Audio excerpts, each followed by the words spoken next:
spine-chilling for us, It is a bittersweet return. Gary, Steve, Richard and Ade left Treloar School nearly 40 years ago, but the legacy of their time here is devastating.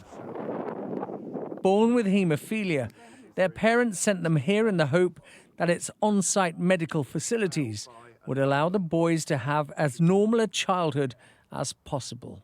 It's changed so much, hasn't it, in the last 40 years? It's just completely different. Health officials at the school used the boys to run medical trials without their or their parents' knowledge, infecting pupils with deadly diseases, including hepatitis C and HIV.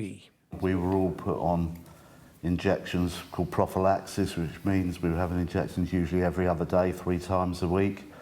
So they had access to our tiny veins then, and they exploited that. But every time we went into that treatment room on a morning and sat at the 3-foot square white tables and were presented with bottles to mix ourselves or syringes full of factor VIII to inject ourselves, we were playing Russian roulette. Documents presented to the infected blood inquiry showed that the amount of factor VIII blood product used at Treloar's rose substantially during the 1970s and 80s. It was suggested this was because doctors were treating patients preventatively.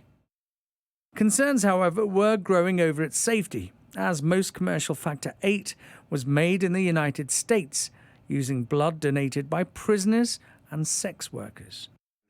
Of 123 haemophiliacs who attended Treloar's in those years, 75 have already died.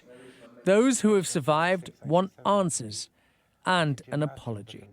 We just want the truth to come out. I think we all want to be vindicated here by telling our story of what went on during that period of time.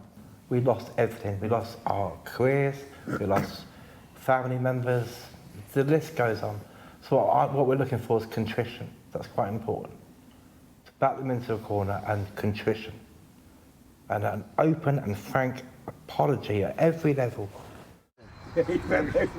What happened at Treloar's is one of the darkest chapters in the contaminated blood scandal. The school says it placed its trust in the treatment and advice given out by the NHS clinic based on site at the time. Gary, Steve, Richard and Ade will attend the publication of the report next week, but many of their classmates died waiting for this day. Ashish Joshi, Sky News.